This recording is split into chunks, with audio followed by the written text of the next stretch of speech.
సంగారెడ్డి జిల్లా పటాన్చెరు శాసనసభ్యులు గూడెం మహిపాల్ రెడ్డి క్యాంపు కార్యాలయంలో ఎమ్మెల్యే మహిపాల్ రెడ్డి తన సోదరుని అరెస్టుపై కంటనీరు పెట్టారు. రాష్ట్ర మాజీ మంత్రి తన్నీరు హరీష్ రావు మహిపాల్ రెడ్డి కీలక కామెంట్స్ చేశారు. వైఎస్ రాజశేఖర్ రెడ్డి ముఖ్యమంత్రిగా ఉన్నప్పుడు లగ్డారం క్వారీ అనుమతులు తీసుకున్నాం. క్వారీని గతంలోనే లీజుకు ఇవ్వటం జరిగింది. గత 4 ఏళ్లుగా తమ సోదరుడు మధుసూదన్ రెడ్డిని చూస్తున్నారని తెలిపారు.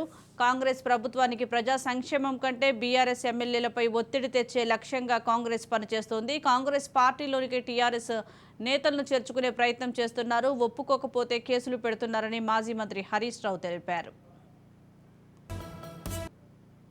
ప్రతిపక్షాలను అక్రమ కేసులు పెట్టి వేధించడము, ప్రతిపక్ష పార్టీల నాయకులను కాంగ్రెస్ పార్టీలోకి తీసుకోవడము, ఎంతసేపు నువ్వు మా పార్టీలోకి వస్తావా, రాకపోతే నీ మీద కేసులు పెడతావు, పార్టీలో చేరాలని చెప్పి ఇలా వివిధ రకాల ఒత్తిడి తెస్తూ పార్టీలో చేరకపోతే అక్రమ కేసులు బనాయించే విధానం కొనసాగుతావు. ఇవాళ కాంగ్రెస్ పార్టీ విధానం మీరు ఎంతసేపు ప్రజలకు ఇచ్చిన హామీలు అమలు చేయడం మీదనో ప్రజా సంక్షేమాన్ని గాలి వదిలేసిండ్రు. రాష్ట్రంలో పంటలు ఎండిపోతా ఉన్నాయి. రాష్ట్రంలో ప్రజలకు తాగడానికి నీళ్లు రాని పరిస్థితి ఉన్నది. ఇలా ఖమ్మం లాంటి పట్టణంలో 3 రోజులకు ఒకసారి నల్లా వస్తూ ఉంది.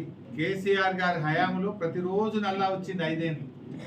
మీరు వచ్చి 3 నెలలు అయింది, ఇలా 3 రోజులకు ఒకసారి నల్లా వస్తుంది. ఇలా మీరు 100 రోజుల్లో చేస్తామన్న హామీలను అమలు చేయడంలో పూర్తిగా విఫలమైపోయింది.